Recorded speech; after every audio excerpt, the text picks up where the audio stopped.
তো এটার মধ্যে কত হাজার মানুষ শেষ নিঃশ্বাস ত্যাগ করে যে জায়গায় হইয়া রয়েছে, হ্যাঁ আমি আসলে গুণি হইতে পারবো না। মানে প্রত্যেক শনিবার রবিবারই কইতে গেলে মানুষের জন্য ফুল নিয়ে আহে। তারপরে কিছুদিন পর পর যদি এই জায়গায় দেওয়া পার হয় তাইলে আসলে দেখা যায় যে মানুষগুলোরে কেমনে ওরা গাড়ি ভরে নামায়, কেমনে গাড়ি ভরে উঠে। এগুলো আসলে এই অফিসের মধ্যে মানুষ যখন জীবনে শেষ নিঃশ্বাস ত্যাগ করে তখন আর কি এই অফিসের মধ্যে রাখা হয়। আমাদের দেশে যেমন প্রত্যেকটা বাড়ির মধ্যে রাখে, এইসব দেশে আবার এই যে অফিসটা দেখতে পাচ্ছেন, এই অফিসের মধ্যে আসলে যিনি একদম দুনিয়া থেকে চলে যায় তাকে আর কি এই জায়গায় রাখিয়ে দেয়। দর্শক, ইতালির এমন এমন জায়গা আছে যে জায়গাগুলো আসলে খুবই কম আসা হয়, বা অনেকদিন পরে এই জায়গাটা আসলে আইসি। এই যে দেখতে পাচ্ছেন বেড়া আছে এই জায়গা।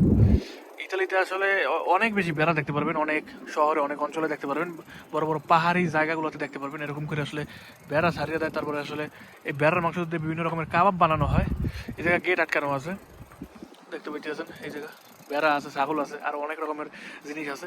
ইতালিতে বড় বড় ফার্মও আছে, কিন্তু যেই ফার্মের মধ্যে আসলে অনেক রকমের জিনিসগুলো ওরা পালিয়ে থাকে, যেমন বড় বড় ঘোড়া হইতে পারে। তারপরে আর এক প্রকার আছে গাধা বলা হয় ওইগুলাকে, ওইগুলারে পালে।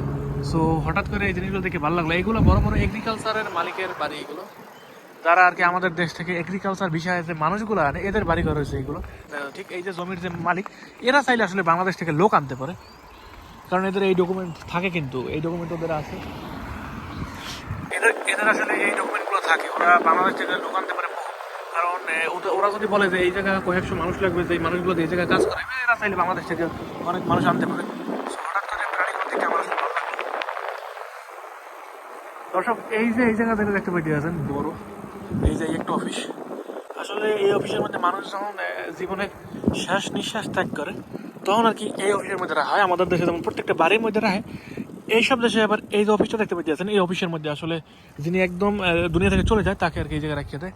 এই যে দেখতে পাচ্ছেন এইগুলোর মধ্যে কিন্তু শেষবারের মতো আমাদের ধর্মে যেমন কবর করে, ওদের ধর্মে কিন্তু এই সব জায়গায় রাখিয়ে দেয়। আমি জানি না যে ভিতরে কি আছে, আমি ভিতরে যাইতেও চাই না, কারণ ভিতরে দেখলে আমার আসলে ভয় লাগে। এই জায়গায় বিভিন্ন মানুষের লিস্ট আছে, আমি আসলে এই লিস্টগুলো দেখাইতে পারবো না, কারণ ইউটিউবে কপিরাইট সমস্যা আছে। এই যে ওদের ছবি দেওয়া আছে, এ হচ্ছে ভিতরে শত শত হাজার হাজার কবরের মতো আছে। কবর না, খ্রিস্টানদের যে জায়গায় রাখা হয় আর কি, ওই যে দেখতে পাচ্ছেন প্লাস আঁকা, ওদের ধর্মের বিভিন্ন জিনিস দিয়া ইঙ্গিত করছে আর কি। যাই হোক, সো এটার মধ্যে কত হাজার মানুষ শেষ নিঃশ্বাস ত্যাগ করে যে জায়গায় হইয়া রয়েছে, হ্যাঁ আমি আসলে গুণি হইতে পারবো না। মানে প্রত্যেক শনিবার রবিবারই কইতে গেলে মানুষের জন্য ফুল নিয়ে আহে। তারপরে কিছুদিন পর পর যদি এই জায়গায় দেওয়া পার হয় তাইলে আসলে দেখা যায় যে মানুষগুলোরে কেমনে ওরা গাড়ি ভরে নামায়, কেমনে গাড়ি ভরে উঠে। এইগুলো প্রত্যেকটা রুমের মধ্যে কিন্তু 2 জন 3 জন 4 জন করে মানুষ রাখে। এক একটা রুমের ভিতরে এক এক রকমের জায়গা, কোনোটা আছে বড়, কোনোটা আছে ছোটো।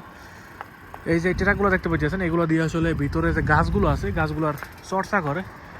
এই এলাকাটা এমনই আসলে, এইগুলো তো আর শহরের ভিতরে রাখতে পারে না, শহরের বাইরে রাখছে, শহরের বাইরে। সো যার কারণে শহরের ভিতরে তো অনেক জায়গা লাগে, এত জায়গা আসলে শহরের ভিতর নাই বললেই চলে। সো এই কারণে আসলে শহরের বাইরে এই জায়গাগুলো। এই যে এই রাস্তাটা দেখতে পেয়েছেন, এই রাস্তা দিয়েও কিন্তু ভিতরে যাওয়া যায়। এই যে ভিতরে একটা রাস্তা আছে, এই রাস্তা দিয়ে আসলে একদম ভিতরে যাওয়া যায়। ভিতরে আমি আসলে যাইতে চাই না, ভয় করে আমার আসলে জিনিসটা দেখতে। তো আমি আমার ইলেকট্রিক সাইকেল নিয়ে আজকে একটু ঘুরতে বাইরে হওয়ার পর বিভিন্ন জিনিসের কিছু ওর সামনে পড়লো, এইগুলাই একটু দেখানোর চেষ্টা করলাম। এবার আমি আস্তে আস্তে বাসার উদ্দেশ্যে চলে যাবো, আর থাকবো না। এই রাস্তাগুলো দিয়ে আস্তে আস্তে চলে যাবো। রাস্তাগুলো অনেকটা ভাঙা, যার কারণে আমি আসলে পুরো স্পিড দিয়ে চালাইতে পারতেছি না এদিকে। দিল্লিতে অনেক কুয়াশা পড়ছিল, কিন্তু বর্তমানে কুয়াশাটা একদমই নাই। একদম আকাশ পরিষ্কার আকাশ, কোনো রকমের আকাশের মধ্যে ঝামেলা নাই। কিন্তু সকালবেলা অনেক কুয়াশা আসছিল, সামনে কি আসছিল এইগুলো আসলে ক্লিয়ার ভাবে দেখতাম না, কিন্তু এখন কিন্তু স্পষ্টভাবে বোঝা যায়। আর বেশ ভালো ঠান্ডা আছে কিন্তু আজকে সকালে। জানি না যে কবে আসলে শান্তিতে একটু বাইরে ঘুরতে পারবো, ঠান্ডা বৃষ্টি বর্ষা ছাড়া। সকালবেলা বৃষ্টিও হয়েছে, কুয়াশার কারণে রাস্তাঘাট সব ভিজা। পুরো আমি আমার চেহারাটা এখন বাইরে করলাম না, এই হচ্ছে আমার ফেস। শীতে কম আর কি বলা যায় যে বাঁচিয়ে আছে। সো গাইস, এই ছিল আমার আজকের ব্লগ। দেখাবে পরবর্তী কোনো নতুন ব্লগে। এবার আমি আস্তে আস্তে বাসার উদ্দেশ্যে চলে যাবো। বেশ ভালো সাইকেল চালাইলাম, বেশ ভালো বাইরে ঘুরলাম, দৃশ্য দেখাইলাম, নিজে দেখলাম।